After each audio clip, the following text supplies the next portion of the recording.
కోపస్య ఉత్తముడికి ఎప్పుడో ఎక్కడో ఏదో జరిగిందని పట్టుకు పీక్కుంటూ కూర్చుంటే అదే జీవితం కాదు. అందుకే ఉత్తమే క్షణకోపస్య ఉత్తముడికి ఒక్క క్షణమే కోపం. మధ్యమే ఘటికాద్వయం మధ్యముడైతే 2 గడియలు ఉంటుంది కోపం. గడియ అంటే 24 నిమిషాలు, 2 గడియలంటే 48 నిమిషాలు. ఆయన కోపం ఎంతసేపు ఉంటుంది అంటే 48 నిమిషాలు ఉంటుంది. అధమే స్యాదహోరాత్రం అధముడైన వాడైతే ఒక రాత్రి ఒక పగలు ఉంటుంది. పాపిష్ఠే మరణాంతక వాడు పరమ పాపిష్టివాడు అని గుర్తేమిటంటే వాడు చచ్చిపోయే వరకు మనసులో ఆ కోపం అలాగే పెట్టుకుంటాడు. ఆఖరికి ఏమవుతుందంటే జన్మాంతాని వైరాణి వాడి శరీరం పడిపోతేనే వాడికి ఆ కోపం పోతుంది. ఇహ లేవదుగా, ఇహ లేచేం చేయదుగా. అందుకని ఆ శరీరం పడిపోయే వరకు ఆ కోపంతో ఊగిపోతూనే ఉంటాడు. కాబట్టి కోపము ఉండడం గొప్ప లక్షణం కాదు. నాకు చాలా కోపం అండి అని చెప్పుకోవడానికి సిగ్గుపడాలి తప్ప, నాకు చాలా కోపం అండి అని చెప్పుకోవడానికి అది ఆభరణం కాదు, అది సుగుణం కాదు. ఎంత తొందరగా దాన్ని గ్రహిస్తే మనిషి అంత వృద్ధిలోకి వస్తాడు. అందుకే కోపము ప్రబల శత్రువు. కోపము మనిషిని అధమాధమైనటువంటి స్థితికి ఈడ్చేస్తుంది. రాశీభూతమైన ధర్మమైనటువంటి రామచంద్రమూర్తి జోలికి వెడితే ఆయన మీద కోపాన్ని పెంచుకుంటే, ఓ రావణ నీ ఒక్కడితో పోదది, స్వామినా ప్రతికూలేనా ప్రజా తీక్ష్ణేన రావణ రక్షమానా నవర్ధంతే మేషా గోమాయునాయథ అంటాడు. నువ్వొక్కడివే మరణించవు, నీతో పాటు నీ భార్యలు, నీ బిడ్డలు, నీ సోదరులు, నీ చేత పరిపాలింపబడుతున్న వాళ్ళు, కాంచనలంక అన్నీ సర్వనాశనం అయిపోతాయి. కాబట్టి సాధుపురుషుల జోలికి వెళ్లకు. అటువంటి వాళ్ళని ఉద్దేశించి తీవ్రమైనటువంటి మాటలు మాట్లాడకు. అది కోపానికి వశపడిన వాడికి ఉండేటటువంటి లక్షణం. అది మంచి పద్ధతి కాదు రావణ అని ఎంతో బోధ చేస్తూ ఒక మాట చెప్తాడు. రక్ష్యమానా నవర్ధంతే మేషా గోమాయునాయథ. అటువంటి వాడు ఎక్కడ ఉన్నా సరే వాడి కింద ఎవరున్నారో, వాడితో అనుబంధము ఎవరు పెట్టుకున్నారో వాళ్ళందరూ కూడా నశించిపోతారు. రాముడు ఎటువంటి వాడు అంటే బిడ్డల పట్ల తండ్రికి కోపం ఉంటుంది. ఎందుకు కోపం ఉంటుంది? వాళ్ళని సన్మార్గంలో నడిపించాలని. అది ఉత్తమమైనటువంటి కోపం. ఆ కోపం ఎక్కువసేపు ఉండదు. బిడ్డలకి చూపుడు వేలు చూపించి మంచి మార్గంలో ప్రవర్తించమని చెప్తాడు.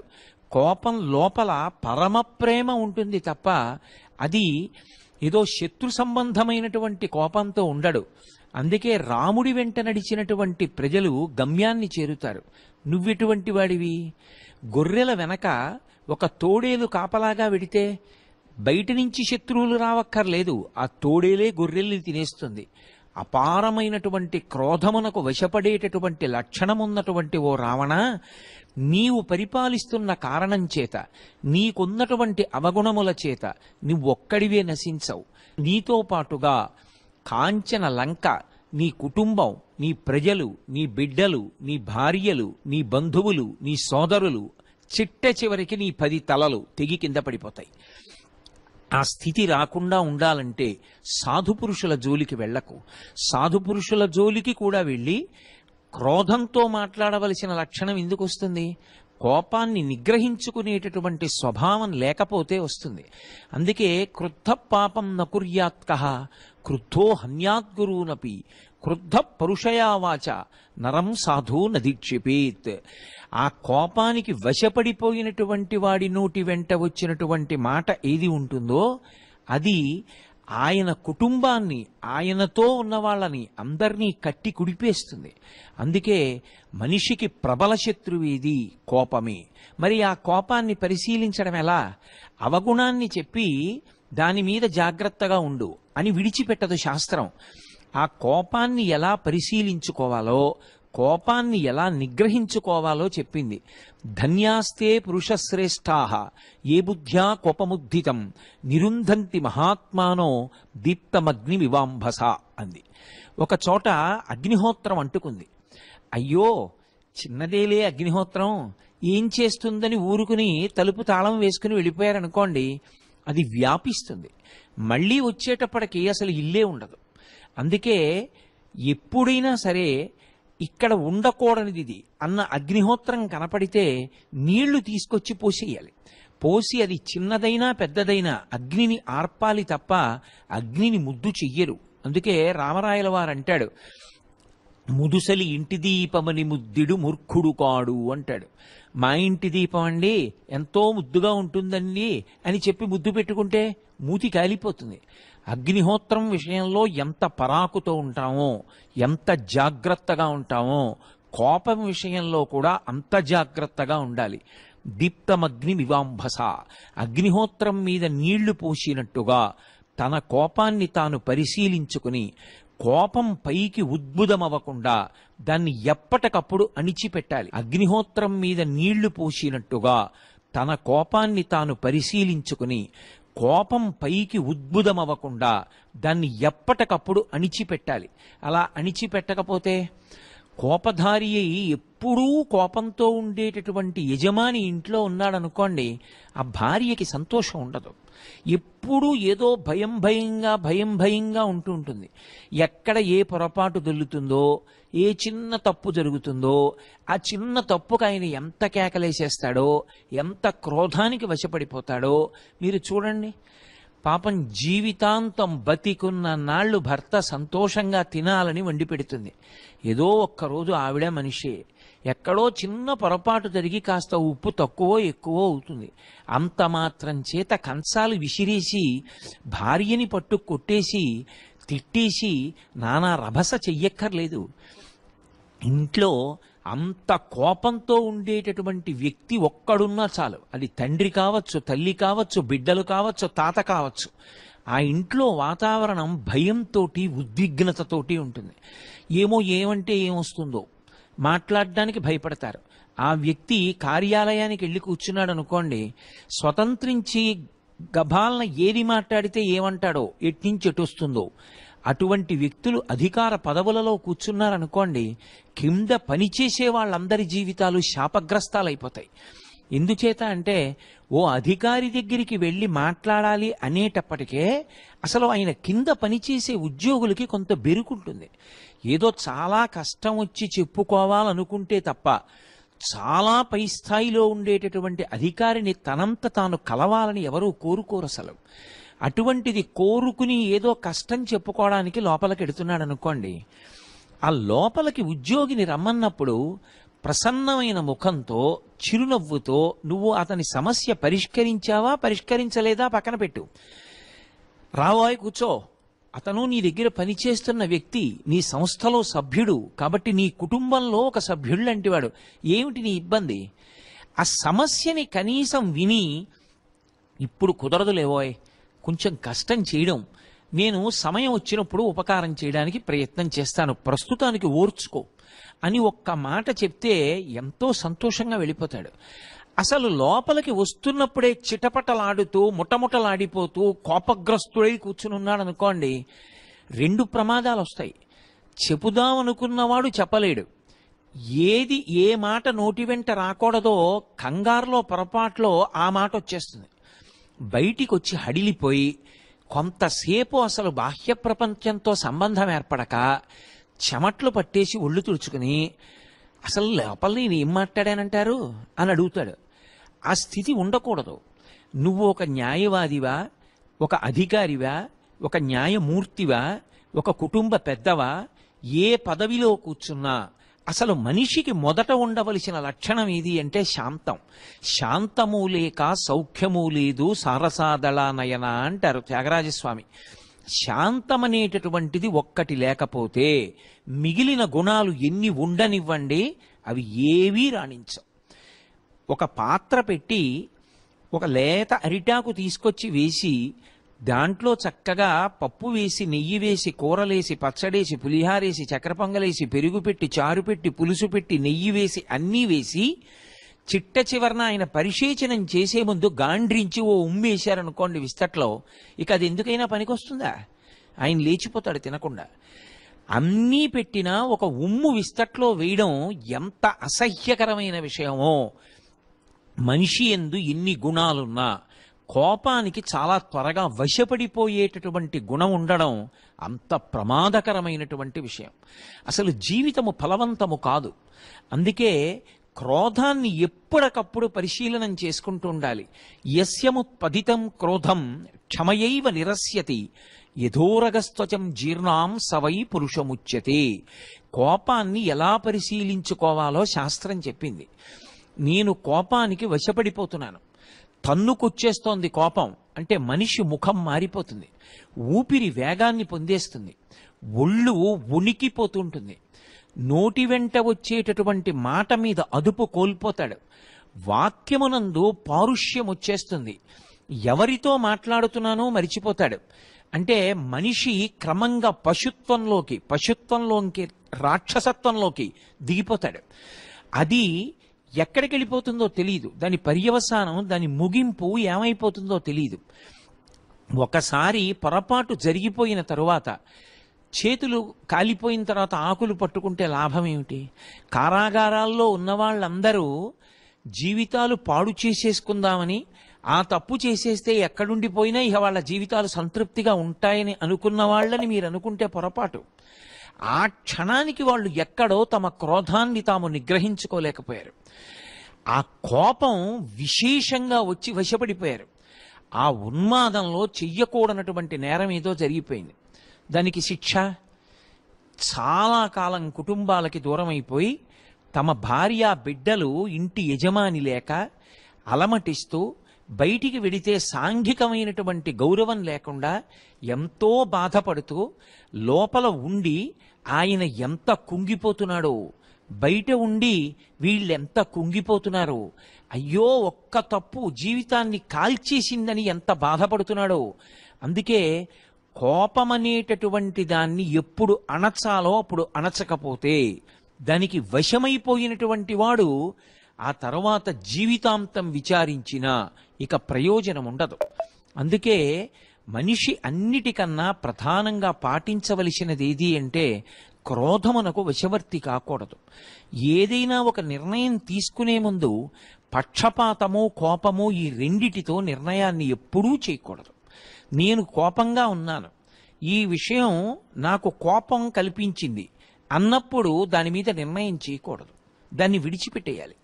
ప్రశాంతంగా ఉన్నప్పుడు, ఏ పక్షపాత బుద్ధి లేకుండా ఇటువంటి నిర్ణయం చేయవలసిన అవసరం ఉందా? దీనికి ఇంకేమైనా ప్రత్యామ్నాయాలు ఉన్నాయా? అలా మనం చెయ్యొచ్చా? ఇది చేసినప్పుడు మన శీలవైభవం నిలబడుతుందా? మన కుటుంబ గౌరవం నిలబడుతుందా? మనకి ఉత్తమగతులు కలుగుతాయా? అసలు మనసు ఆలోచించాలంటే అది శాంతంగా ఉండాలి. అందుకే కోపంగా ఉన్న స్థితిలో ఏ నిర్ణయం చేయకూడదు. కోపంగా ఉన్నవాడు వెంటనే పాటించవలసిన ఔషధం ఏది అంటే క్షమ. అందుకే యస్యముత్పదితం క్రోధం క్షమయైవ నిరస్యతి. వెంటనే జ్ఞాపకం ఏం తెచ్చుకోవాలంటే సహనం, ఓర్పు పట్టు. నీకు చాలా కోపం వచ్చింది, కానీ దానికి వశపడకు. ఈ విషయాన్ని నా మనసులోకి రానివ్వను, దీనితో సంగం పెట్టుకోకుండా ఓర్పుతో దాని విషయంలో ప్రతిస్పందన లేదు, అది అలా పక్కన ఉంచేస్తాను. పరమశాంతంగా ఉన్నప్పుడు ఆలోచిస్తాను అని ఓర్పు చేత కష్టాన్ని అధిగమించు, ఓర్పు చేత కోపాన్ని పక్కన పెట్టు. కోపాన్ని గెలవడానికి సాధనం ఏది అంటే కేవలముగా సహనం ఒక్కటే. ఎక్కడ ఓర్పు ఉన్నదో అక్కడ కోపానికి వశపడేటటువంటి స్వభావం ఉండదు. కోపాన్ని గెలవడానికి సాధనం ఏది అంటే కేవలముగా సహనం ఒక్కటే. ఎక్కడ ఓర్పు ఉన్నదో అక్కడ కోపానికి వశపడేటటువంటి స్వభావం ఉండదు. కోపం వచ్చినా తనని పరిశీలించుకొని నోటి వెంట రాకూడని మాట రాకుండా, పరమ ప్రమాదకరమైనటువంటి ధోరణుల వైపుకి మనసు ఆలోచన చెయ్యకుండా, బుద్ధి నిర్ణయం చెయ్యకుండా నిగ్రహించుకొని శాంతంతో ఆలోచించి తనకి సమాజానికి కూడా అభ్యున్నతిని కల్పించగలిగినటువంటి నిర్ణయాన్ని తీసుకుంటాడు. అందుకే యస్యముత్పదితం క్రోధం క్షమయైవ నిరస్యతి. దానితో సరిపోదు. యథోరగస్త్వచం జీర్ణాం సవై పురుషముచ్యతే. ఎవడు పురుషుడు? పురుషుడు అంటే మగవాడు అని కాదు దాని అర్థం. ఎవడు సాధకుడు, ఎవడు విషయాన్ని బాగా పరిశీలించి తెలుసుకున్నవాడు, ఎవడు సాధనాక్రమంలో ఉన్నవాడు, ఎవడు ప్రబల శత్రువుని తన దగ్గరకు రాకుండా తనని పాడు చేయకుండా చూసుకున్నవాడు, అంటే ఏ కోపము తనలో పుట్టిందో ఆ కోపాన్ని తనలో నుండి అలాగే విడిచిపెట్టగలిగినటువంటి వాడు. ఎలా? దానికి వాల్మీకి మహర్షి అద్భుతమైన ఉపమానం చెప్పారు. ఒక పాము ఉంటుంది, ఆ పాముకి ఒళ్ళంతా కుబుసం పడుతుంది. ఆ కుబుసం పట్టినప్పుడు అది యథార్థానికి పాము శరీరాన్ని రక్ష చేస్తుంది. తెల్లగా పాము శరీరం ఎలా ఉంటుందో అలాగే దాని మీద అందంగా పొడలు కూడా పడతాయి. అలా పొడలు పట్టినటువంటి ఆ పాము పడుకుని ఉంటుంది. అది కొంతకాలం అయిన తర్వాత ఈ కుబుసం నా ఒంటికి పట్టి ఉంటే బానే ఉందిలే అని ఊరుకోదు. ప్రత్యేకంగా వెళ్ళి గరుగ్గా ఉన్న చోట రుద్దుకుని తన ఒంటికి పట్టిన కుబుసాన్ని తానే వదిలిపెట్టేస్తుంది. అందుకే ఎప్పుడైనా పాము విడిచిపెట్టిన కుబుసం వంక చూడండి, పాము ఎలా ఉంటుందో కుబుసం అలాగే ఉంటుంది. కానీ పాము అది తన శరీరంలో ఉండడానికి ఒప్పుకోదు, ఆ కుబుసాన్ని వదిలిపెడుతుంది. యథోరగస్త్వచం జీర్ణాం సవై పురుషముచ్యతే. తనని పట్టుకున్న కుబుసాన్ని పాము ఎలా వదిలిపెట్టేసిందో అలా తనకి వచ్చినటువంటి కోపాన్ని పరిశీలించి వదిలిపెట్టేసిన వాడెవరో వాడు ధన్యాత్ముడు. ఎందుచేత వాడొక్కడే దానివల్ల ప్రయోజనం పొందడం కాదు, వాడు ఎక్కడ ఉన్నాడో అక్కడ లక్ష్మి ఉంటుంది. ఎందుచేత ఎప్పుడూ శాంతంగా ప్రశాంతంగా ఉండే వ్యక్తి ఉన్నాడనుకోండి, ఏదో పొరపాటు జరిగింది, పొరపాటు జరగకుండా ఎలా ఉంటుంది? అసలు ఈ సృష్టిలో ఏ మనుష్యుడు కూడా ఏదో కారణజన్ములైనటువంటి వామదేవుడు శుకబ్రహ్మ వంటి వారు తప్ప పుట్టుక చేత ఏ అవగుణం లేనివాడు, ఎప్పుడూ తప్పు చెయ్యనివాడు లోకంలో ఎలా ఉంటాడు? ఉండడు. అందుకే ఇంగ్లీష్లో మాట చెప్తూ ఉంటారు, every human being is supposed to be the composition of both good and bad. Nobody is an embodiment of total goodness Nar total badness. ఒక వ్యక్తి ఎప్పుడైనా సరే మంచి చెడుల యొక్క సమాహారంగా ఉంటాడు. పూర్తి మంచివాడు పూర్తి చెడ్డవాడు ఎప్పుడూ ఉండడు. మనం చూసే చూపుని బట్టి ఎంత చెడ్డవాడిలోనూ వెతకగలిగితే ఎక్కడో ఒక మంచి గుణం ఉంటుంది, ఎంత మంచివాడిలోనూ ఏదో బలహీనత ఉంటుంది. సర్దుకుపోగలగడంలో ఓర్పు ఉంటుంది, ప్రశాంతత ఉంటుంది. ఆ లక్షణం ఉన్నప్పుడు ఒకరోజు వండిన వంటలో ఉప్పు తక్కువైంది అనుకోండి, ఏమాయ్ కొద్దిగా పరిశీలించు, ఉప్పు సరిపోయినట్లు లేదు, ఈ మాట నుంచి ఉప్పు వేసేటప్పుడు పరాకు పెట్టుకోసుమా అని ఒక మాట అంటే సరిపోతుంది. ఎందుకంటే అసలు ఆ వండుతున్నది ఆయన తినడానికే, ఆ బిడ్డలు తినడానికే. ఆవిడ పరమజాగ్రత్త వహిస్తుంది. ఒక సాధువాక్కు చాలు. అన్ని వేళలా పరుషంగా మాట్లాడవలసినటువంటి అవసరం ఉండదు. కానీ ఒక్కొక్కసారి కోపం తెచ్చిపెట్టుకోవాలి. కోపం అనేటటువంటిది అసలు భగవంతుడు ఎందుకు సృష్టించాలి? అలాంటప్పుడు అసలు అది ఉండకూడని పదార్థం అనుకోండి, అసలు ఈశ్వర సృష్టిలో అది ఉండకూడదుగా. మరి అటువంటప్పుడు ఈశ్వరుడు ఎందుకు సృష్టించాడు అంటే కోపం వ్యవస్థని చక్కదిద్దడానికి ఒక మార్గంగా స్వీకరిస్తారంతే, అంతవరకే. ఇప్పుడు నా బిడ్డలు ఉన్నారు, అమాయకత్వం, తెలిసి తెలియనితనం, ఏదో తప్పు చేశాడు. నేను క్రోధమునకు వశపడకూడదు, కోపం వచ్చిన వాళ్ళే నటించాలి. ఏరా చీల్చేస్తాను ఏమనుకుంటున్నావో అన్నాననుకోండి, వ్యవస్థ చక్కదిద్దబడుతుంది. ఒక్కొక్కసారి వ్యవస్థ అంతా గాడి తప్పుతోందనుకోండి, అప్పుడు కోపాన్ని నటించి మాట్లాడాలి, అంతేకాని కోపమునకు తాను వశపడిపోకూడదు. కోపమునకు వశపడిపోతే తన నోటి వెంటే అనకూడని మాటలు వస్తాయి. అసలు ఆ వాక్కుని నిర్మాణం చేసేటప్పుడు ఆ వాక్య నిర్మాణమునందు ప్రజ్ఞ ఉండదు, అదుపు తప్పిపోయి అసలు నోటి వెంట అశ్లీలమైన మాటలు కూడా వస్తాయి. అలా ఉండకుండా వ్యవస్థని చక్కదిద్దాలి అంటే కోపాన్ని ఎంతవరకు పనిముట్టుగా వాడుకోవాలో అంతవరకు పనిముట్టుగా వాడుకోవాలి. ఒక అధికారికి ఎవ్వరూ సమయానికి రావట్లేదు కార్యాలయానికి, ఎంత చెప్పినా వింటలేదు.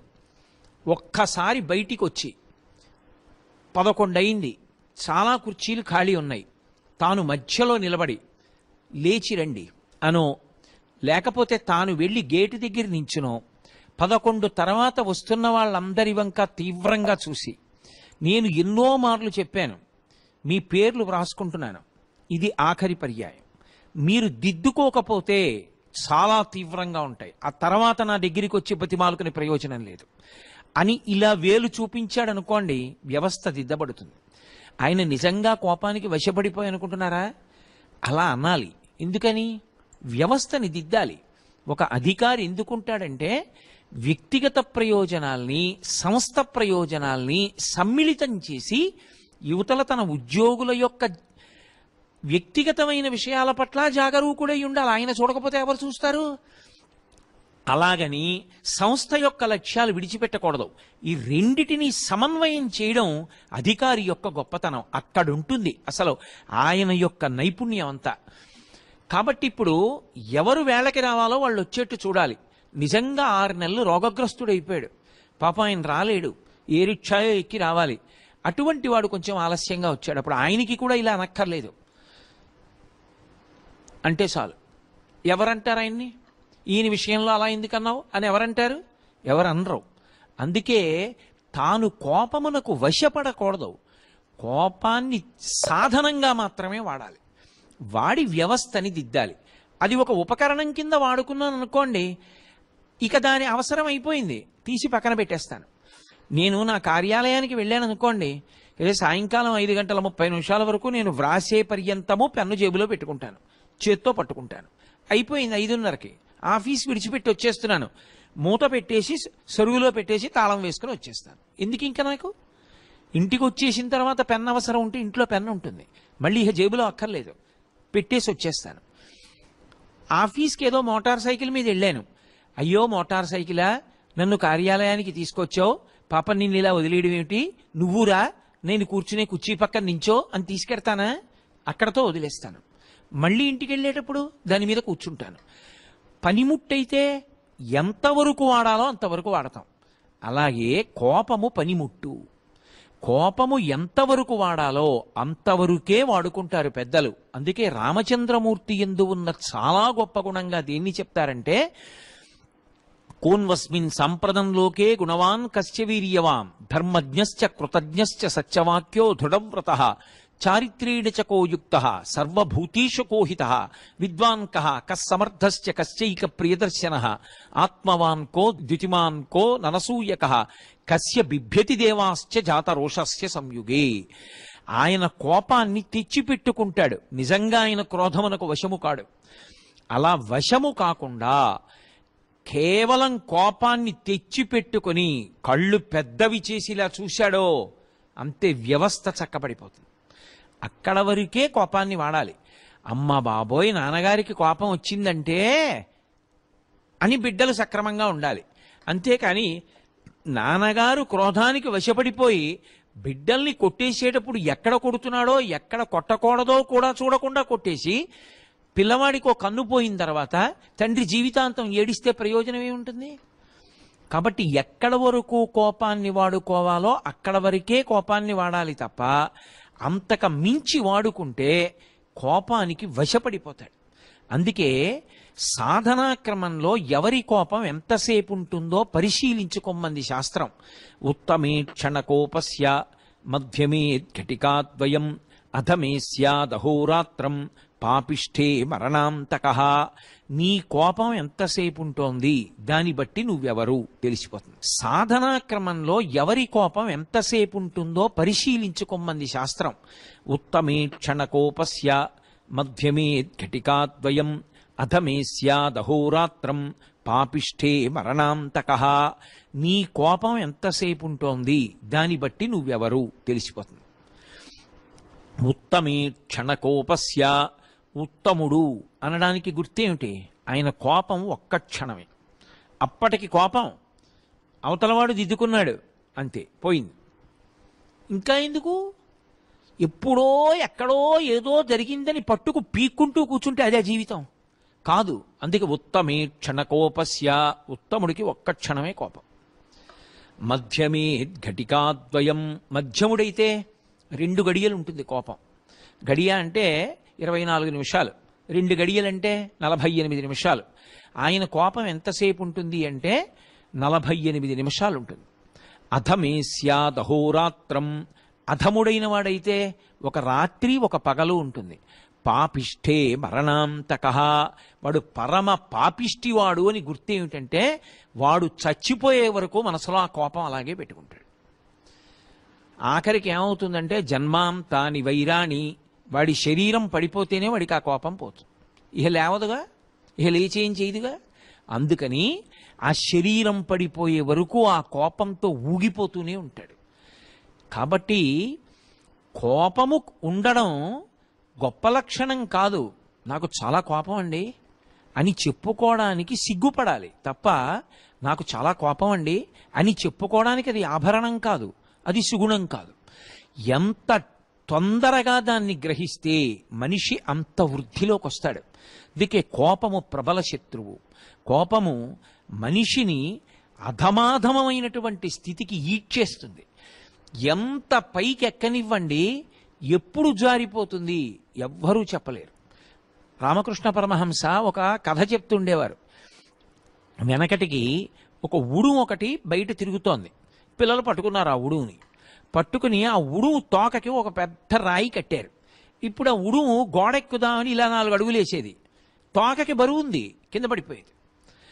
తోకకి బరువున్న కారణం చేత ఉడుము ఎప్పటికీ గోడెక్కలేదు, ఎందుకంటే తోక బరువు. కోపం మనస్సుని స్వాధీనం చేసుకోగలిగినటువంటి బలహీనత ఉన్నటువంటి వాడు జీవితంలో అభ్యున్నతిని పొందలేడు. 4 అడుగులు వేస్తాడు, ఎక్కడో ఎవరి మీదో కోపడతాడు, మళ్ళీ మొదటికి వస్తాడు. మళ్ళీ 2 అడుగులు వేస్తాడు, మళ్ళీ ఎవరి మీదో కోపడతాడు, మళ్ళీ వెనక్కి ఎడతాడు. ఓ కార్యక్రమం చేసేటప్పుడు ఆయన ఎంత సమర్థవంతుడు కానివ్వండి, అయ్యా మీరు ఏమనుకోకండి కానీ ఆయన్ని మాత్రం ఇందులో ప్రవేశం ఇవ్వకండి సుమా, అకస్మాత్తుగా కోపం వస్తుంది, ఎవడి మీద అరుస్తాడో తెలియదంటారు. కోపం ఉన్న వ్యక్తి గురించి ఎంత భయపడతారంటే, ఆఖరికి ఇంట్లో పెళ్లి జరుగుతుంటే తన తోడ పుట్టినవాడైనా సరే, అయ్యా మీరు 10 రోజుల ముందు పెళ్లికి రండి అని ప్రేమగా పిలవరు. పాపం చాలా పనుల్లో ఉంటారు, బావగారు మీరు ఎక్కడ రాగలరు కానండి, ఆ వేళకు వచ్చి అక్షతలేండి బావగారు చాలు అంటారు. ఎందుకని ముందు వస్తే ఎవరితో జగడం ఆడతాడో, ఎవరితో కోపడతాడో, ఆ పెళ్లిలో ఏ పరువు పోతుందో, ఎందుకు వచ్చింది ఈయన అని. ఒకవేళ వచ్చిన యువతల మగపెళ్లి వారి వైపు బంధువైతే ఆడపెళ్లి వారికి చెప్తారు, అయ్యా మా వైపు ఫలానా వాడు ఉన్నాడు, మాకు దగ్గరవాడు, కానీ వాడికి అయిన దానికి కాని దానికి కోపం వస్తుంది, తయ్యని లేస్తాడు, మీరు మనసులో పెట్టుకోకండి, మేమేమీ వాడికి విలువిచ్చేది లేదు అని వాడి స్వభావం. పెద్ద అరుపులు అరుస్తాడు, కేకలేస్తాడు, మీరు ఏమీ పట్టించుకోకండి. ఓ రోజు ఉంటాడు, 2వ రోజు పోతాడు, జీవితాంతం కలిసి ఉండవలసిన వాళ్ళం మనం, వాడి గురించి ఎక్కువ పట్టించుకోకండి అంటారు. ఇది తెలియక వచ్చి కేకలేస్తాడు, నవ్వి హేళన చేసి ఊరుకుంటారు. ఎందుకు ఆ జీవితం, ఏమిటి ప్రయోజనం దానివల్ల? అది అవగుణం ముందు చెప్పబడేది ఎవరి విషయంలో అంటే కోపం ఉన్నవాడి విషయంలో. ఆయన నిజమే మంచివాడే కానండి, చాలా కోపం అండి అంటారు. మంచి వైద్యుడు రాణించడు, మంచి న్యాయవాది రాణించలేడు, మంచి కొడుకు రాణించడు, మంచి తండ్రి రాణించడు, మంచి అధికారి కానీ రాణించడు. కోపం ఒకటి పక్కనుంటే మిగిలినవి ఎన్ని గుణాలు కానివ్వండి రాణించడు. మిగిలినవన్నీ ఎలా ఉండనివ్వండి, కోపం అన్నది లేదు, శాంతమూర్తి రాణిస్తాడు. ఇది కోపం విషయంలో ఉండే విచిత్రం. మిగిలిన విషయాల జోలికి వెడితే ఆయన కన్నా సమర్థులు అలా ఉండడానికి ఎందరో ఉంటారు, కానీ ఈయన్నే ఎంచుకుంటారు. ఎందుకో తెలుసా? ఆయనతో గొడవ ఉండదండి, శాంతమూర్తి. చూడండి, సాధారణంగా ఓ మాట వాడుతుంటారు ఇంగ్లీష్లో, అన్డిస్ప్యూటెడ్ పర్సనాలిటీ అంటుంటారు. ఆయనతో ఎవరికి గొడవ లేదు, కాబట్టి ఆయన ఉంటే ఇబ్బంది ఉండదు, ఎవరూ ఏమీ అనరు, ఆయన్ని పెట్టుకుందాం అంటారు. ఇది నిజంగా జరిగింది భారతదేశ చరిత్రలో. ఒకానొకప్పుడు రాజీవ్ గాంధీ గారు అకస్మాత్తుగా శ్రీపెరంబదూరులో హత్య చేయబడ్డారు. ఎవరు ప్రధానమంత్రి కావాలి అంటే, నిజంగా ప్రధానమంత్రి కావలసినటువంటి వ్యక్తికి వెనక ఎంతో మంది లోక్సభ సభ్యులు, రాజ్యసభ సభ్యుల యొక్క మద్దతు కావాలి.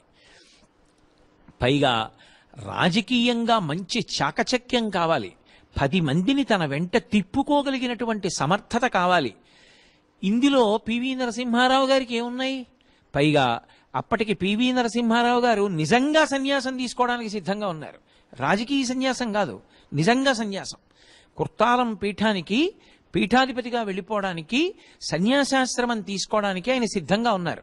ఆయన పుస్తకాలన్నీ కూడా లైబ్రరీలకు వెళ్ళిపోయి ఆయన ఇక సన్యాసం తీసుకోవడానికి సిద్ధంగా ఉన్న సమయంలో ఇక ఆయన ఢిల్లీ విడిచిపెట్టి వెళ్ళిపోతారు కుర్తాళం. వెళ్ళిపోయి తల మీద ఆ సాలగ్రామాన్ని పెట్టి అభిషేకం చేసి సన్యాసనామం ఇస్తారు.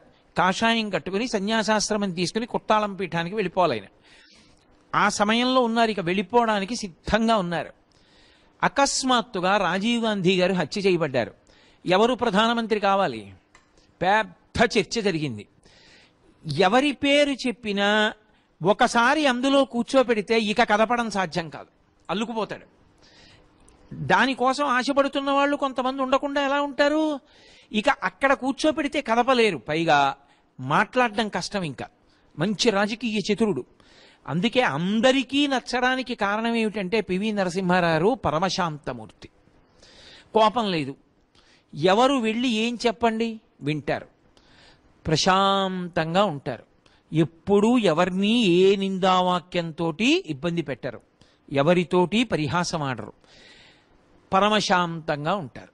కాబట్టి పివి నరసింహారావు గారు ప్రధానమంత్రి అయితే బాగుంటుందనుకున్నారు.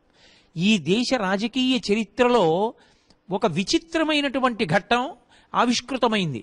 సన్యాసి కావలసినటువంటి వ్యక్తి దేశానికి ప్రధానమంత్రి అయ్యారు. ప్రధానమంత్రి అయి అంత బొటాబొటి ఉన్నటువంటి ఆధిక్యతతో ప్రభుత్వాన్ని నడపగలిగారు అంటే ఆయన శాంతము ఆయనకి రక్ష అయింది. అందుకే తన కోపమే తన శత్రువు, తన శాంతమే తనకు రక్షదయ చుట్టంబౌ అంటారు. శాంతం ఉన్నదనుకోండి, అది తనకి రక్ష. పరమ ప్రశాంతంగా ఉండేటటువంటి వాడి దగ్గరికి రావడానికి అందరూ ఇష్టపడతారు. పాపం ఆయన మంచివాడండి, ఆయన జోలికి వెళ్ళడం ఏమిటండి, అయ్యో ఆయనకు ఉపకారం చేయవలసిందే అంటారు. వాడు క్రోధమూర్తి అని ఒకసారి ముద్రపడ్డాడనుకోండి, అబ్బో తగని కోపం, అలాగే ప్రవర్తిస్తుంటాడులేండి అంటారు. ఉపకారం కూడా చేయరు ఎవ్వరు. అందుకే లోకంలో చాలా మందిలో ఉండేటటువంటి అపోహ ఏమిటంటే, నేను అవతలవాడి మీద కోప్పడితే అవతలవాడు బాధపడతాడు అనుకుంటారు. కానీ నేను ఒక చిన్న తర్కం చెప్తాను, మీరు సావధానంగా పరిశీలనం చేయండి. నేను ఒక వ్యక్తి దగ్గరికి వెళ్ళి అక్కడి నుంచి చిందులేసి అనరాని మాటలు ఎన్నో అన్నాను. ఆయన చిరునవ్వుతో అన్నీ విని రామచంద్రమూర్తి పరబ్రహ్మార్పణమస్తు అన్నాడు. నేను ఇవేమీ పుచ్చుకోవట్లేదన్నాడు. బలవంతంగా జేబులో పెట్టడానికి అదేం రూపాయి కాదుగా, రూపాయి అయినా బలవంతంగా ఇవ్వడం వీల్లేదుగా, వాడు పుచ్చుకుంటే. నేను ఎన్ని తిట్లు తిట్టినా ఆయన హాయిగా చిరునవ్వుతో విని వాడి స్వభావం అంతే అని తన పనిలో తను వెళ్ళిపోయాడు. ఇప్పుడు దానివల్ల ఉన్మాదం పొందేసి ఊగిపోయి అవతలవాడు తన కోపానికి ప్రభావితుడు కాలేదని ఇంకా పిచ్చెక్కిపోయి ఇంకా కోప్పడిపోయి ఇంకా ఊగిపోయి తన రక్తనాళాలు తానే చిట్ల కొట్టుకునేవాడు ఎవరు? ఎవడు కోప్పడ్డాడో వాడు. కోపం ఎవరిని పాడు చేస్తుంది అంటే, మీరు ఎవరి మీద కోప్పడ్డారో వాళ్ళని పాడు చేస్తుంది అనడానికి నమ్మకం ఏం లేదు. ఎందుకంటే ఆయన పుచ్చుకుంటే నువ్వు పాడవడానికి. ఆయన ఒక మాట అంటే తయ్యన ఆయన లేచాడు అనుకోండి, అప్పుడు చెప్పలేము. ఏమో ఆయన కోప్పడి ఈయన కోప్పడి ఇద్దరి మధ్య ఏమవుతుందో తెలియదు. ఒక ఆయన శాంతమూర్తి, ఆయన ఏమీ కోప్పట్టు, అది ఆయన సౌశీల్యం. ఇప్పుడు ఆయన అలాగే ఉంటాడు, హాయిగా ఉంటాడు.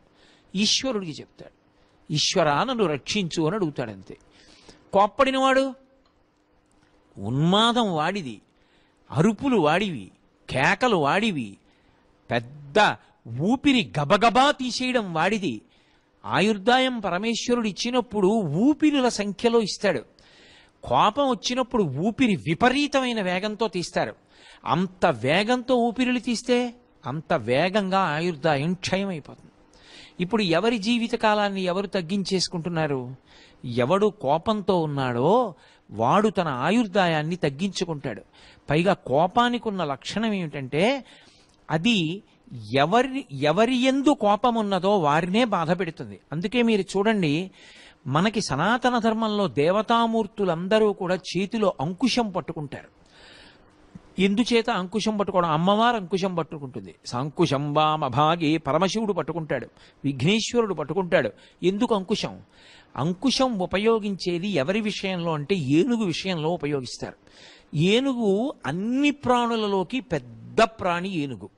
ఒకసారి రావాలి కానీ దానంత పెద్దదైపోయేది లేదు కోపం. అంత పెద్దదైపోతుంది జడలభూతంలాగా. ఇప్పుడు ఆ కోపం వస్తే ఏనుగుని ఏం చేస్తారు? లొంగ తీసుకోవడానికి అంకుశం పెట్టి మస్తిష్కం మీద పొడుస్తారు, తల మీద పొడిస్తే దానికి వచ్చే బాధ వర్ణనాతీతం. ఎంత నిప్పో, ఎంత బాధో, ఆ బాధ పడలేక అంకుశం చూసి లొంగిపోతుంది. కోపం వచ్చినటువంటి వాడు అవతలవాడు బాధపడతాడా అంటే చెప్పడం కుదరదు. ఎందుకంటే వాడు పుచ్చుకోలేదనుకోండి, గొడవలేదు, వాడు అలాగే ప్రశాంతంగా ఉన్నాడు. కానీ కోపం వచ్చిన వాడు ఊగిపోతాడు, తల పగిలిపోతుంది. ఏ ఇతర విషయాన్ని ఆలోచించలేడు. పరమేశ్వరుడు అన్నీ ఇచ్చాడు, హాయిగా ఉండొచ్చు, ఉండడు. ఏమండి ఎంత మంచి విషయం వస్తోందో వినండి, వినలేడు. ఏమండి చూడండి కోయిల పాడుతోంది, పాడలేడు, ఆ పాట వినలేడు. ఇదిగో చూడండి గ్రంథం చదవండి, చదవలేడు. ఏది చేస్తున్నా మనసులో ఎవరి మీద కోపం పెట్టుకున్నాడో వాళ్ళు జ్ఞాపకానికి వచ్చి ఊగిపోతూ ఉంటాడు. తిరుమల తీసుకెళ్లి సహస్రదీపాలంకార సేవలో కూర్చోపెట్టండి, కళ్ళ ముందు స్వామి ఉభయనాంచారులతో ఊయలలు ఊగుతున్నా ఆయన మనసు ప్రశాంతంగా ఉండదు, ఊగిపోతూ ఉంటుంది, కదిలిపోతూ ఉంటాడు, ఆవేశపడిపోతూ ఉంటాడు. ఎందుచేత అంటే లోపల కోపం ఉంది, అంతఃశత్రువు. అందుకే కామము హితశత్రువు. కోరిక పుడితే తీరితే మధుర మధురంగా ఉన్నట్టుంటుంది, కానీ అది హితశత్రువు, మళ్ళీ మళ్ళీ తీర్చుకోమని ప్రోద్బలం చేస్తుంది. కోపము అహితశత్రువు, అది అసలు ఎప్పుడూ హితం ఇవ్వదు, ఎప్పుడూ క్షేమదాయకం కాదు, ఎప్పుడూ పరమ ప్రమాదకరమే. అటువంటి కోపం విషయంలో మనుష్యుడు ఎంత జాగరూకుడై ఉంటాడో, ఎంత పరిశీలనాత్మకంగా ఉంటాడో, దాన్ని అణుచుకోవడానికి ఎంత ప్రయత్నిస్తాడో, దాన్ని విడిచిపెట్టి దూరంగా ఉండవలసినటువంటి అవసరాన్ని తెలుసుకుంటాడో, అప్పుడు ఆ వ్యక్తి ధన్యాత్ముడవుతాడు. అందుకే మనుష్యునికి కోపము ఉత్తమమైన కోపము అని నిర్ణయించాలంటే రెండు కారణముల చేత కోపం ఉండాలి. ఒకటి, వ్యవస్థని చక్కదిద్దడానికి కోపాన్ని నటించాలి, అంటే కోపమునకు వశపడకుండా ఉండాలి, నటించాలంతే కోపం వచ్చినట్టు. రెండవది, కోపమునకు వశపడిపోవడం కాకుండా తన కోపం మీద తనకి కోపం రావాలి. ఏమిటి నాకు ఈ దిక్కుమాలిన కోపం ఏమిటి, అయిందానికి కాందానికి కోపం ఏమిటి, అన్నిటికీ ఎగిరిగిరి పడ్డం ఏమిటి, ప్రతిదానికి అలగడం ఏమిటి, అవతలవాడిని అనరాని మాటలు అనడం ఏమిటి, ఏమిటి ఈ పరిస్థితి, ఏమిటి నాకు ఈ పిచ్చి కోపం, తప్పు, నేను ఇలా ఉండకూడదు, పోదా నాకు ఈ కోపం, ఇంకా ఏమిటి కోపం అని చెప్పి తన కోపం మీద కోపం వచ్చిందనుకోండి, అప్పుడు ఆ కోపం ఉత్తమ కోపం. ఎందుకనంటే ఒక దుర్లక్షణాన్ని విడిచిపెట్టడానికి అది కారణమవుతుంది. కాబట్టి ఆ కోపాన్ని పరిశీలనం చేసుకున్నవాడెవరో, తనలోంచి వస్తున్నటువంటి కోపాన్ని పరిశీలనం చేసిన వాడెవరో, ఎంతసేపు ఉంటోందో, ఎంత ఉన్మాదాన్ని సృష్టిస్తోందో, తను కోపంలో అన్నటువంటి మాటల చేత అవతల వారు ఎంత బాధపడుతున్నారో తెలుసుకున్నవాడెవరో వాడు ధన్యుడు, వాడి జీవితం ఫలవంతమవుతుంది. ఇక ఎన్నడూ కూడా తన నోటి వెంట అటువంటి మాట రాకుండా జాగ్రత్త పడతాడు. ఒక మనిషిని తీసుకొచ్చి కత్తితో పొడిస్తే గాయం మానేవరికే బాధ, అనకూడని మాట ఒక మాట అన్నారనుకోండి, పరమ పూజనీయుణ్ణి కీర్తివంతుణ్ణి ఒక మాట అంటే ఆ మాట అన్నందుకు ఎంత బాధపడతాడంటే కడుపున్ రంపపు కోత కోయునదియే గాయాలు కాకుండినన్. పివి నరసింహారావు గారి మంత్రివర్గంలో మన్మోహన్ సింగ్ గారు ఆర్థిక మంత్రిగా ఉండగా లోక్సభలో ఆయన పార్టీకే చెందిన వాళ్ళు ఆయన్ని విమర్శిస్తే ఎంత బాధపడిపోయారంటే, ఒక్క నాటికి నేను ఈ పదవి ఇక చెయ్యను, నాకెందుకు ఈ మాటలు పడ్డాం అని రాజీనామా సమర్పించారు. మళ్ళీ అటువంటి ఆర్థిక మంత్రి ఉంటే తప్ప దేశం నిలదొక్కుకోలేని స్థితి కనుక బ్రతిమాలి, అయ్యా ఇందులో ఉన్నటువంటి రహస్యాన్ని గమనించండి, అసలు ఎందుకు మీ జోలికి వచ్చారు అన్నది గమనించండి, అది మీ జోలికి రావడం కాదు, మీ జోలికి వచ్చినట్టు వచ్చి లోపల లక్ష్యం వేరొకరు అని కబురు చేసి ఆయనని స్వాంతనపరచి మళ్ళీ కొనసాగేటట్టు చేశారు. అంటే కీర్తివంతుడు ఉత్తముడు అయిన వ్యక్తిని క్షోభ పెట్టినా, కోపంలో అనకూడని మాట అన్నా, అది ఆ వ్యక్తి ఒక్కడికి కోపం రావడమో చీకాకు రావడమో జరిగితే ఆయనతో పోదు, ఆయన చెయ్యవలసిన కర్తవ్యం చెయ్యడం, ఆయనకున్నటువంటి సమర్థతని సమాజ హితానికి వాడడం మానేస్తే నీకొచ్చిన కోపానికి సమాజం అంతా భ్రష్టుపడుతుంది. కాబట్టి ఎంతవరకు కోపాన్ని ఉంచుకోవాలో అంతవరకే కోపం ఉండాలి తప్ప పరిధి దాటకూడదు. ఆ కోపాన్ని పరిశీలనం చేసుకోవడం వచ్చిన వాడెవరో ధన్యాస్తే పురుషశ్రేష్ఠాః ఏ బుద్ధ్యా కోపముద్ధితం నిరుంధంతి మహాత్మానో దీప్తమగ్నిమివాంభస. అటువంటి వ్యక్తి ధన్యుడు. మనందరికీ మన కోపాన్ని మనం పరిశీలనం చేసుకుని దాన్ని అణచిపెట్టి ఉత్తమమైనటువంటి పథంలో ప్రయాణం చెయ్యగలిగినటువంటి విభూతిని సర్వేశ్వరుడు తన నిర్హేతుక కృపాకటాక్షముల చేత కటాక్షించుగాక అని ప్రార్థన చేస్తూ స్వస్తి. అగ్నిహోత్రం మీద నీళ్లు పోసినట్టుగా తన కోపాన్ని తాను పరిశీలించుకుని కోపం పైకి ఉద్భుతమవ్వకుండా దాన్ని ఎప్పటికప్పుడు అణిచిపెట్టాలి. అలా అణిచిపెట్టకపోతే కోపధారి అయి ఎప్పుడూ కోపంతో ఉండేటటువంటి యజమాని ఇంట్లో ఉన్నాడనుకోండి, ఆ భార్యకి సంతోషం ఉండదు. ఎప్పుడూ ఏదో భయం భయంగా ఉంటుంటుంది. ఎక్కడ ఏ పొరపాటు దొల్లుతుందో, ఏ చిన్న తప్పు జరుగుతుందో, ఆ చిన్న తప్పుకు ఆయన ఎంత కేకలేసేస్తాడో, ఎంత క్రోధానికి వశపడిపోతాడో మీరు చూడండి.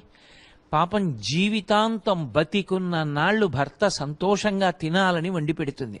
ఏదో ఒక్కరోజు ఆవిడ మనిషే, ఎక్కడో చిన్న పొరపాటు జరిగి కాస్త ఉప్పు తక్కువో ఎక్కువో అవుతుంది.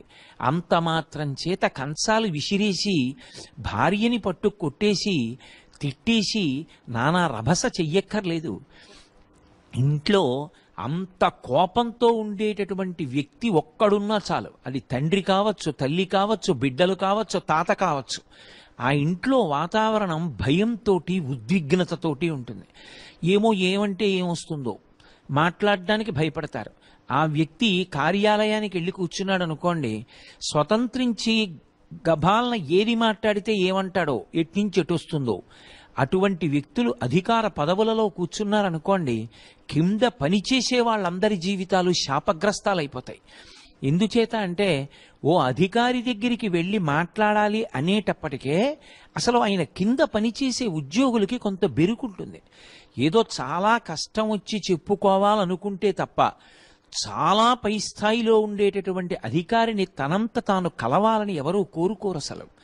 అటువంటిది కోరుకుని ఏదో కష్టం చెప్పుకోవడానికి లోపలికి ఎడుతున్నాడు అనుకోండి, ఆ లోపలికి ఉద్యోగిని రమ్మన్నప్పుడు ప్రసన్నమైన ముఖంతో చిరునవ్వుతో నువ్వు అతని సమస్య పరిష్కరించావా పరిష్కరించలేదా పక్కన పెట్టు, రావాయ్ కూర్చో, అతను నీ దగ్గర పనిచేస్తున్న వ్యక్తి, నీ సంస్థలో సభ్యుడు కాబట్టి నీ కుటుంబంలో ఒక సభ్యుడు లాంటివాడు, ఏమిటి నీ ఇబ్బంది? ఆ సమస్యని కనీసం విని ఇప్పుడు కుదరదులేవోయ్, కొంచెం కష్టం చేయడం, నేను సమయం వచ్చినప్పుడు ఉపకారం చేయడానికి ప్రయత్నం చేస్తాను, ప్రస్తుతానికి ఓర్చుకో అని ఒక్క మాట చెప్తే ఎంతో సంతోషంగా వెళ్ళిపోతాడు. అసలు లోపలికి వస్తున్నప్పుడే చిటపటలాడుతూ ముటముటలాడిపోతూ కోపగ్రస్తుడై కూర్చుని ఉన్నాడు అనుకోండి, రెండు ప్రమాదాలు వస్తాయి. చెప్పుదామనుకున్నవాడు చెప్పలేడు. ఏది ఏ మాట నోటి వెంట రాకూడదో కంగారులో పొరపాట్లో ఆ మాట వచ్చేస్తుంది. బయటికి వచ్చి హడిలిపోయి కొంతసేపు అసలు బాహ్య ప్రపంచంతో సంబంధం ఏర్పడక చెమట్లు పట్టేసి ఒళ్ళు తుడుచుకుని అసలు లోపల నేను ఏం మాట్లాడానంటారు అని అడుగుతాడు. ఆ స్థితి ఉండకూడదు. నువ్వు ఒక న్యాయవాదివా, ఒక అధికారివా, ఒక న్యాయమూర్తివా, ఒక కుటుంబ పెద్దవా, ఏ పదవిలో కూర్చున్నా అసలు మనిషికి మొదట ఉండవలసిన లక్షణం ఏది అంటే శాంతం. శాంతము లేక సౌఖ్యము లేదు సారసాదళానయన అంటారు త్యాగరాజస్వామి. శాంతమనేటటువంటిది ఒక్కటి లేకపోతే మిగిలిన గుణాలు ఎన్ని ఉండనివ్వండి అవి ఏవీ రాణించవు. ఒక పాత్ర పెట్టి ఒక లేత అరిటాకు తీసుకొచ్చి వేసి దాంట్లో చక్కగా పప్పు వేసి నెయ్యి వేసి కూరలేసి పచ్చడేసి పులిహారేసి చక్కెర పొంగలేసి పెరుగు పెట్టి చారు పెట్టి పులుసు పెట్టి నెయ్యి వేసి అన్నీ వేసి చిట్ట చివరన ఆయన పరిశేచనం చేసే ముందు గాండ్రించి ఓ ఉమ్మేశారనుకోండి విస్తట్లో, ఇక అది ఎందుకైనా పనికొస్తుందా? ఆయన లేచిపోతాడు తినకుండా. అన్నీ పెట్టినా ఒక ఉమ్ము విస్తట్లో వేయడం ఎంత అసహ్యకరమైన విషయమో. మనిషి యందు ఎన్ని గుణాలున్నా కోపానికి చాలా త్వరగా వశపడిపోయేటటువంటి గుణం ఉండడం అంత ప్రమాదకరమైనటువంటి విషయం. అసలు జీవితము ఫలవంతము కాదు. అందుకే క్రోధాన్ని ఎప్పటికప్పుడు పరిశీలనం చేసుకుంటూ ఉండాలి. యస్యముత్పదితం క్రోధం క్షమయైవ నిరస్యతి యథోరగస్త్వచం జీర్ణాం సవై పురుషముచ్యతే. కోపాన్ని ఎలా పరిశీలించుకోవాలో శాస్త్రం చెప్పింది. నేను కోపానికి వశపడిపోతున్నాను, తన్నుకొచ్చేస్తోంది కోపం అంటే మనిషి ముఖం మారిపోతుంది, ఊపిరి వేగాన్ని పొందేస్తుంది, ఒళ్ళు ఉనికిపోతుంటుంది, నోటి వెంట వచ్చేటటువంటి మాట మీద అదుపు కోల్పోతాడు, వాక్యమునందు పారుష్యం వచ్చేస్తుంది, ఎవరితో మాట్లాడుతున్నానో మరిచిపోతాడు. అంటే మనిషి క్రమంగా పశుత్వంలోకి రాక్షసత్వంలోకి దిగిపోతాడు. అది ఎక్కడికి వెళ్ళిపోతుందో తెలియదు, దాని పర్యవసానం, దాని ముగింపు ఏమైపోతుందో తెలియదు. ఒకసారి పొరపాటు జరిగిపోయిన తరువాత, చేతులు కాలిపోయిన తర్వాత ఆకులు పట్టుకుంటే లాభం ఏమిటి? కారాగారాల్లో ఉన్న వాళ్ళందరూ జీవితాలు పాడు చేసేసుకుందామని, ఆ తప్పు చేసేస్తే ఎక్కడుండిపోయినా ఇక వాళ్ళ జీవితాలు సంతృప్తిగా ఉంటాయని అనుకున్న వాళ్ళని మీరు అనుకుంటే పొరపాటు. ఆ క్షణానికి వాళ్ళు ఎక్కడో తమ క్రోధాన్ని తాము నిగ్రహించుకోలేకపోయారు. ఆ కోపం విశేషంగా వచ్చి వశపడిపోయారు. ఆ ఉన్మాదంలో చెయ్యకూడనటువంటి నేరం ఏదో జరిగిపోయింది.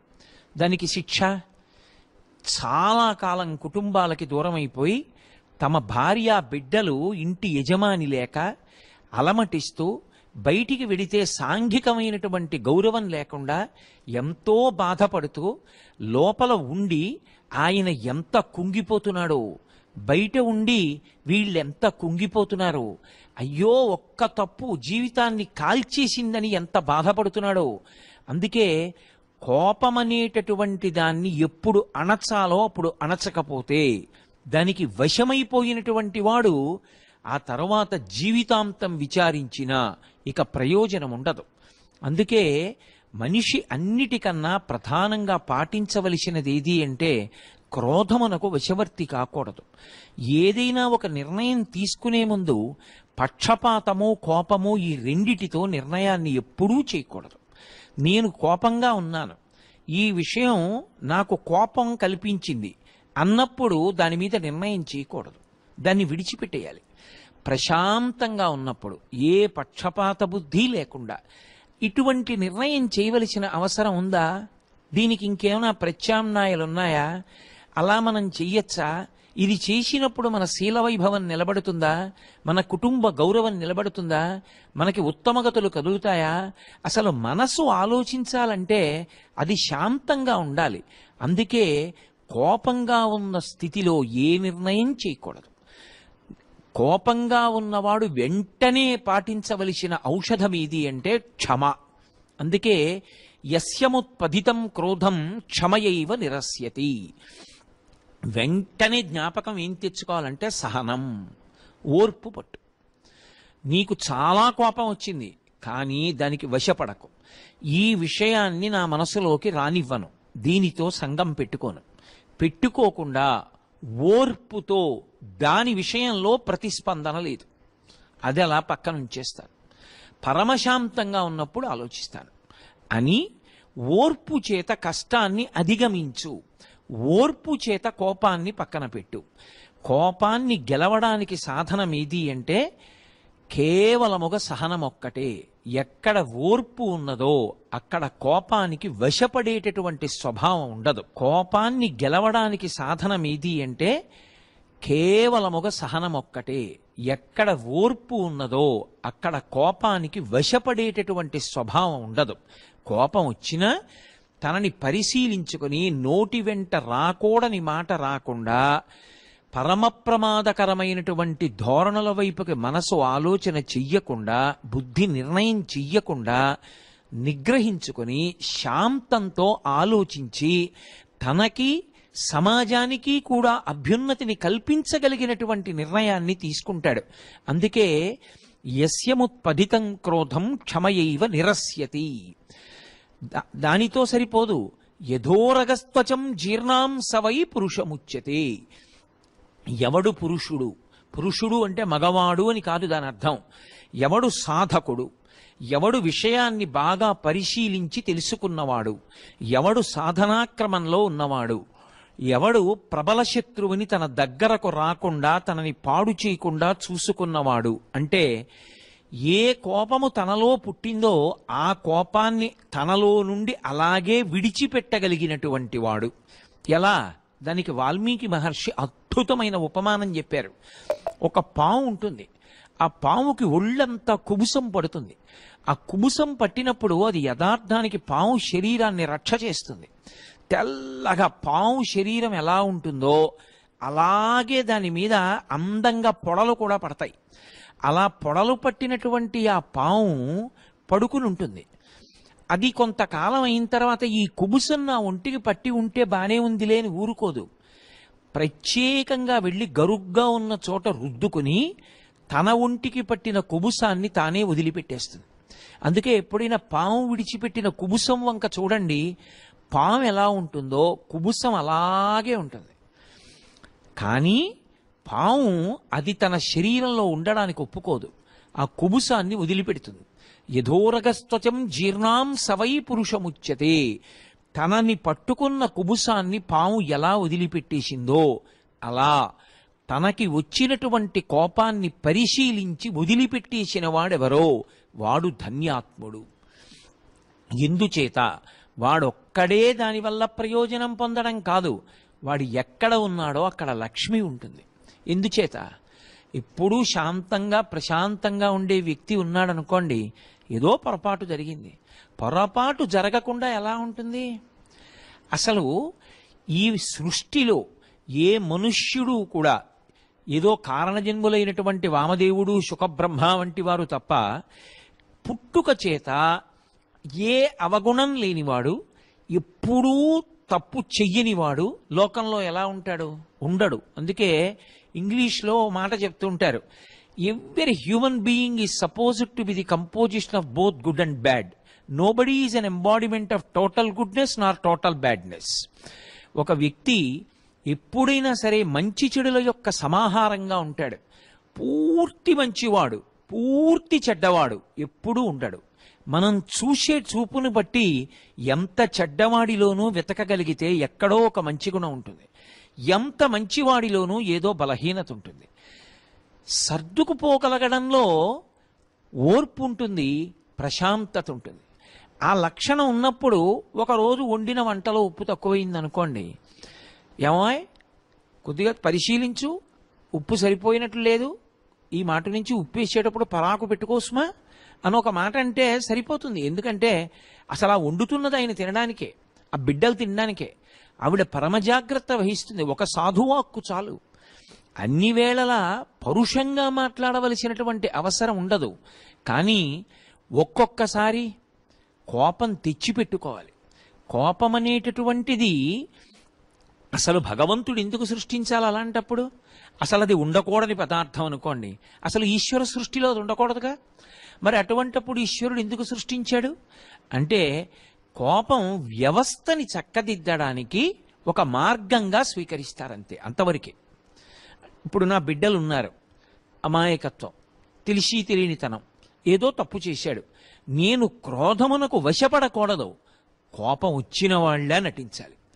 ఏరా చీల్చేస్తాను ఏమనుకుంటున్నావో అన్నాననుకోండి, వ్యవస్థ చక్కదిద్దబడుతుంది. ఒక్కొక్కసారి వ్యవస్థ అంతా గాడి తప్పుతోందనుకోండి, అప్పుడు కోపాన్ని నటించి మాట్లాడాలి, అంతేకాని కోపమునకు తాను వశపడిపోకూడదు. కోపమునకు వశపడిపోతే తన నోటి వెంటే అనకూడని మాటలు వస్తాయి. అసలు ఆ వాక్కుని నిర్మాణం చేసేటప్పుడు ఆ వాక్య నిర్మాణమునందు ప్రజ్ఞ ఉండదు, అదుపు తప్పిపోయి అసలు నోటి వెంట అశ్లీలమైన మాటలు కూడా వస్తాయి. అలా ఉండకుండా వ్యవస్థని చక్కదిద్దాలి అంటే కోపాన్ని ఎంతవరకు పనిముట్టుగా వాడుకోవాలో అంతవరకు పనిముట్టుగా వాడుకోవాలి. ఒక అధికారికి ఎవ్వరూ సమయానికి రావట్లేదు కార్యాలయానికి, ఎంత చెప్పినా వింటలేదు. ఒక్కసారి బయటికి వచ్చి 11 అయింది, చాలా కుర్చీలు ఖాళీ ఉన్నాయి, తాను మధ్యలో నిలబడి లేచి రండి అనో, లేకపోతే తాను వెళ్ళి గేటు దగ్గర నించునో, 11 తర్వాత వస్తున్న వాళ్ళందరి వంక తీవ్రంగా చూసి నేను ఎన్నో మార్లు చెప్పాను, మీ పేర్లు వ్రాసుకుంటున్నాను, ఇది ఆఖరి పర్యాయం. మీరు దిద్దుకోకపోతే చాలా తీవ్రంగా ఉంటాయి, ఆ తర్వాత నా దగ్గరికి వచ్చి బతిమాలుకునే ప్రయోజనం లేదు అని ఇలా వేలు చూపించాడు అనుకోండి, వ్యవస్థ దిద్దబడుతుంది. ఆయన నిజంగా కోపానికి వశపడిపోయి అనుకుంటున్నారా? అలా అనాలి. ఎందుకని? వ్యవస్థని దిద్దాలి. ఒక అధికారి ఎందుకుంటాడంటే వ్యక్తిగత ప్రయోజనాల్ని, సంస్థ ప్రయోజనాల్ని సమ్మిళితం చేసి యువతల తన ఉద్యోగుల యొక్క వ్యక్తిగతమైన విషయాల పట్ల జాగరూకుడై ఉండాలి. ఆయన చూడకపోతే ఎవరు చూస్తారు? అలాగని సంస్థ యొక్క లక్ష్యాలు విడిచిపెట్టకూడదు. ఈ రెండిటిని సమన్వయం చేయడం అధికారి యొక్క గొప్పతనం. అక్కడుంటుంది అసలు ఆయన యొక్క నైపుణ్యం అంతా. కాబట్టి ఇప్పుడు ఎవరు వేళకి రావాలో వాళ్ళు వచ్చేట్టు చూడాలి. నిజంగా 6 నెలలు రోగగ్రస్తుడైపోయాడు, పాపం ఆయన రాలేడు, ఏ రిక్షాయో ఎక్కి రావాలి, అటువంటి వాడు కొంచెం ఆలస్యంగా వచ్చాడు, అప్పుడు ఆయనకి కూడా ఇలా అనక్కర్లేదు అంటే చాలు. ఎవరంటారు ఆయన్ని? ఈయన విషయంలో అలా ఎందుకన్నావు అని ఎవరంటారు? ఎవరనరు. అందుకే తాను కోపమునకు వశపడకూడదు, కోపాన్ని సాధనంగా మాత్రమే వాడాలి, వాడి వ్యవస్థని దిద్దాలి. అది ఒక ఉపకరణం కింద వాడుకున్నాను అనుకోండి, ఇక దాని అవసరం అయిపోయింది, తీసి పక్కన పెట్టేస్తాను. నేను నా కార్యాలయానికి వెళ్ళాను అనుకోండి, సాయంకాలం 5:30 వరకు నేను వ్రాసే పర్యంతము పెన్ను జేబులో పెట్టుకుంటాను, చేత్తో పట్టుకుంటాను. అయిపోయింది 5:30కి ఆఫీస్ విడిచిపెట్టి వచ్చేస్తున్నాను, మూత పెట్టేసి సరువులో పెట్టేసి తాళం వేసుకుని వచ్చేస్తాను. ఎందుకు ఇంకా నాకు? ఇంటికి వచ్చేసిన తర్వాత పెన్ అవసరం ఉంటే ఇంట్లో పెన్ ఉంటుంది, మళ్ళీ ఇక జేబులో అక్కర్లేదు, పెట్టేసి వచ్చేస్తాను. ఆఫీస్కి ఏదో మోటార్ సైకిల్ మీద వెళ్ళాను, అయ్యో మోటార్ సైకిలా, నన్ను కార్యాలయానికి తీసుకొచ్చావు, పాప నిన్ను ఇలా వదిలేయడం ఏమిటి, నువ్వురా నేను కూర్చునే కుర్చీ పక్కన నించో అని తీసుకెడతానా? అక్కడతో వదిలేస్తాను. మళ్ళీ ఇంటికి వెళ్ళేటప్పుడు దాని మీద కూర్చుంటాను. పనిముట్టయితే ఎంతవరకు వాడాలో అంతవరకు వాడతాం. అలాగే కోపము పనిముట్టు, కోపము ఎంతవరకు వాడాలో అంతవరకే వాడుకుంటారు పెద్దలు. అందుకే రామచంద్రమూర్తి యందు ఉన్న చాలా గొప్ప గుణంగా దేన్ని చెప్తారంటే, కోన్వస్మిన్ సంప్రదంలోకే గుణవాన్ కస్య వీర్యవాన్ ధర్మజ్ఞశ్చ కృతజ్ఞశ్చ సత్యవాక్యో దృఢవ్రతః చారిత్రేణ చ కో యుక్తః సర్వభూతేషు కోహితః విద్వాన్ కః కస్సమర్థశ్చ కస్యైక ప్రియదర్శనః ఆత్మవాన్ కో ద్యుతిమాన్ కో ననసూయకః కస్య బిభ్యతి దేవాశ్చ జాతరోషస్య సంయుగే. ఆయన కోపాన్ని తెచ్చిపెట్టుకుంటాడు, నిజంగా ఆయన క్రోధమునకు వశము కాడు. అలా వశము కాకుండా కేవలం కోపాన్ని తెచ్చిపెట్టుకుని కళ్ళు పెద్దవి చేసి ఇలా చూశాడో అంతే, వ్యవస్థ చక్కబడిపోతుంది. అక్కడ వరకే కోపాన్ని వాడాలి. అమ్మ బాబోయ్ నాన్నగారికి కోపం వచ్చిందంటే అని బిడ్డలు సక్రమంగా ఉండాలి. అంతేకాని నాన్నగారు క్రోధానికి వశపడిపోయి బిడ్డల్ని కొట్టేసేటప్పుడు ఎక్కడ కొడుతున్నాడో ఎక్కడ కొట్టకూడదో కూడా చూడకుండా కొట్టేసి పిల్లవాడికి ఒక కన్ను పోయిన తర్వాత తండ్రి జీవితాంతం ఏడిస్తే ప్రయోజనం ఏముంటుంది?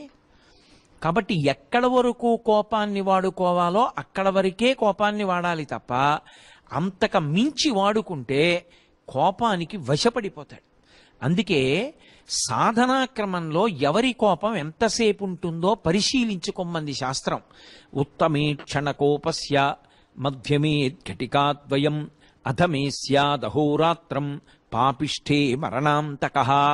నీ కోపం ఎంతసేపు ఉంటోంది దాన్ని బట్టి నువ్వెవరు తెలిసిపోతుంది.